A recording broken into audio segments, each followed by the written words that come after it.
அக்கா, குருஜி வந்துட்டாரு.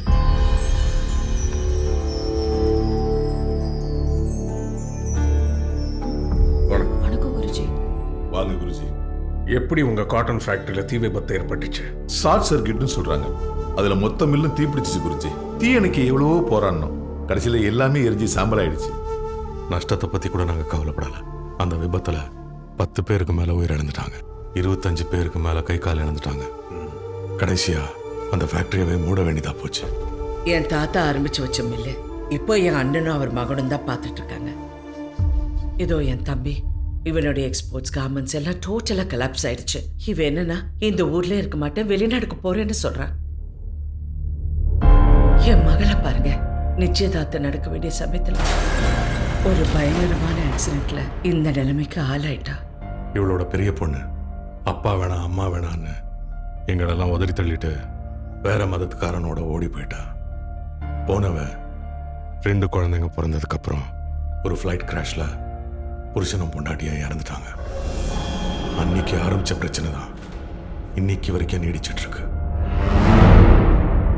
உங்க குலதெய்வத்தோட சாபம் தான் உங்க எல்லாரையும் இப்படி ஆட்டி படைக்குதுன்னு நினைக்கிறேன். எனக்கு நினைவு தெரிஞ்ச நாள்ல இருந்து நாங்க எந்த குலதெய்வ கோயிலுக்கும் போனதில்லை குருஜி. எல்லாம் பணம் சம்பாதிக்கிற ஆசையில சொந்த ஊரை விட்டு போய் பூர்வீகத்தையும் குலதெய்வத்தையும் மறந்துடுறாங்க. அதே தப்பதான் நீங்களும் செஞ்சிருக்கீங்க. சாமி, எங்களோட பிரச்சனைக்கும் குலதெய்வத்துக்கு என்ன சம்பந்தம்? தினமும் வீட்டில் பூஜை பண்றது முக்கியம் இல்லை. வருஷத்துல ஒரு நாள் உங்க குலதெய்வ கோயிலுக்கு போய் பூஜை பண்றது தான் முக்கியம். ஏன்னா உங்க முன்னோர்களோட பாதப்பட்ட இடம் அது. அங்க தெய்வ சக்தி மட்டும் இல்லை, உங்க பித்ருக்களோட சக்தியும் சேர்ந்திருக்கு. இதெல்லாம் உண்மையா குருஜி? கடவுள் நம்பிக்கை இல்லைன்னு சொல்றவங்களுக்கு கூட குலதெய்வம் இருக்கு தெரியுமா? உங்க முன்னோர்களோட ஜீன் உங்க உடம்புல இருக்குன்னு நீங்க நம்புறத உண்மையா இருந்தா குலதெய்வ கோயில்ல உங்க முன்னோர்களோட சக்தி இருக்குங்கிறதும் உண்மைதான். இப்ப நாங்க என்ன பண்ணணும்னு சொல்லுங்க குருஜி. உங்க குடும்பத்தை சேர்ந்த மொத்த வாரிசும் குலதெய்வம் இருக்கிற ஊர்ல ஒரு மண்டலம் தங்கி நவராத்திரியில உங்க கையால விளக்கை ஏத்தி வர துர்காஷ்டமணிக்கு பூஜை பண்ணுங்க. உங்க பிரச்சனைக்கெல்லாம் ஒரு தீர்வு கிடைக்கும். இந்த பூஜைக்கு அந்த குழந்தைங்களும் வரணுமா குருஜி? கண்டிப்பா வரணும். மதம் வேறையா இருந்தாலும் ரத்தம் உங்களை தானே. அவங்களும் வந்தாதான் உங்க பூஜை பூர்த்தியாகும், இந்த வீட்டு பிரச்சனையும் தீரும். அவங்கள பத்தின விவரம் யாருக்காவது தெரியுமா? இந்த மேனேஜர் ஒருத்தர் தான் அப்பப்போ அவங்களோட டச்சில் இருக்காரு. அந்த 2 குழந்தைங்களும் ஒரு பெரிய ஆடிட்டர் பாதுகாப்பில் தான் இருக்காங்க. 24 மணி நேரம் அவங்கள பார்த்துக்கிறதுக்குன்னு அவர் தன்னுடைய வளர்ப்பு மகனையே கார்டியனாக அப்பாயிண்ட் பண்ணிருக்காரு. ஏன்னா அந்த குழந்தைங்க உங்களை விட 2 மடங்கு சொத்துக்கு வாரிசு.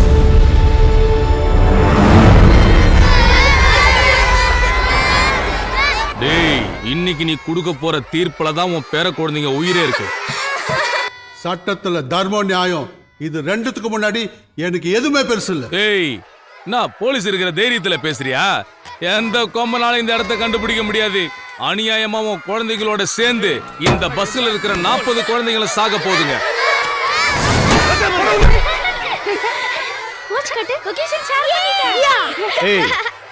எல்லாரும் சாக போற பயத்துல அழுதுட்டு இருக்காங்க, நீங்க மட்டும் சிரிச்சிட்டு இருக்கீங்க.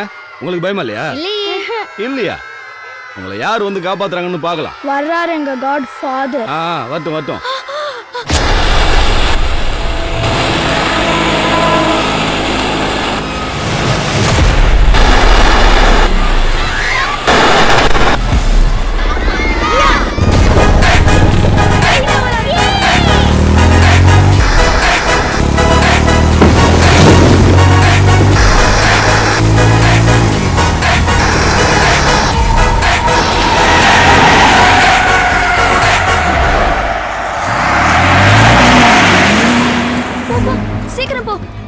டேய் அந்த ஜட்ஜ் பேர புள்ளிகளை லாக் பண்ணுங்கடா.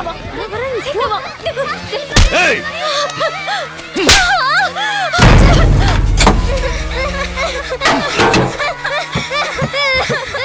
டேய் பஸ் கொடுத்துங்கடா.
ஐயா தீர்ப்பை நீங்க கொடுத்துருங்க. தண்டனையை நான் கொடுத்துட்டேன். All children are safe. Thank you mister Pandian. மா நாம தங்கறதுக்கு அருமையான வீடு பார்த்து வச்சிருக்கேன்.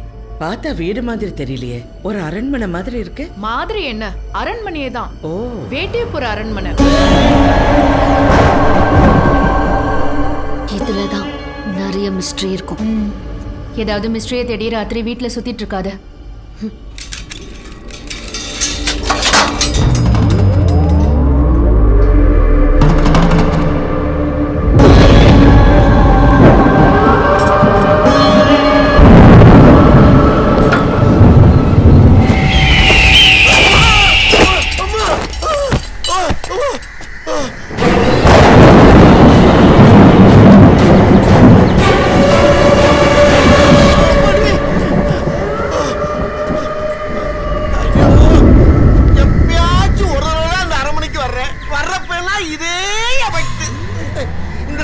கையில் எடுக்கிறப்ப எல்லாம் ஆவிப்படாதவாடு வருது.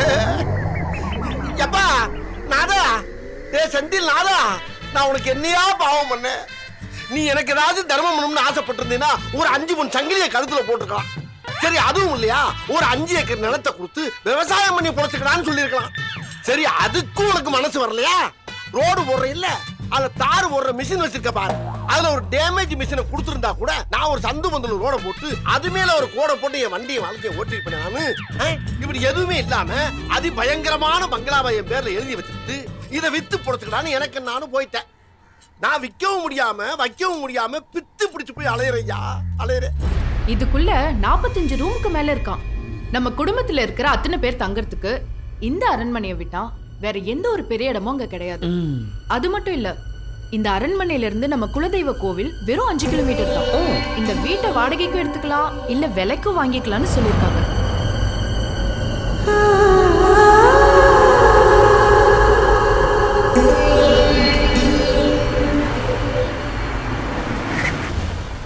எல்லா சர்வண்டுகளும் வந்துருச்சு, பெருவண்டுகளை காணாம. யாரு? நல்லா பார்த்தாலே தெரியுது காஸ்டியான பைசா செப்புன்னு. ஐயா, உங்க ஹோட்டல்ல இருக்க மாதிரி இங்க மாவாட்டுறதுக்கு கிரைண்டர் எல்லாம் கிடையாது. ஒன்லி அம்மிக்கல்ல ஆட்டுக்கல் தான் சார். என்ன பார்த்தா சமையல்கார மாதிரி தெரியுதா? ஐயோ அண்ணே, சார் தான் நம்ம வீட்டை லீஸுக்கு எடுத்தாரு. யாரையா இந்த ஆளு? அண்ணன் தான் இந்த பேலஸ்க்கே ஓனரு, பேரு முருகேசன். ஆமா. ஓனரா? பார்க்க வீட்டு வேலைக்காரன் மாதிரி இருக்காரு. ஏய் பாத்தி இருக்குங்க. சரி சரி. ஓனரு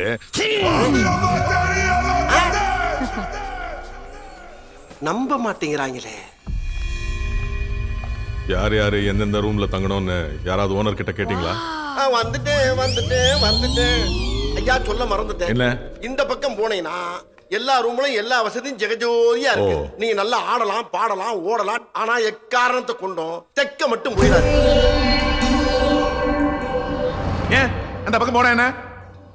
நீ கால்ல சலங்கை கட்டி கண்ணுல மைய பூசி பரதம் ஆடுறத எவன்டா இல்ல. என் மாப்பு செந்தில்நாதன் இந்த பக்கம் எக்கச்சக்கமா செலவு பண்ணி எல்லா வேலையும் முடிச்சிட்டாரு. ஆனா இந்த பக்கம் வேலையை ஆரம்பிக்கிறதுக்குள்ள கான்ட்ராக்ட் முடிஞ்சு அமெரிக்கா போயிட்டாரு. அதனால அங்க சுத்தம் இல்லாம இருக்கு. தயவு பண்ணி யாரும் அந்த பக்கம் போயிடாதீங்க. சரி வாங்க போலாம்.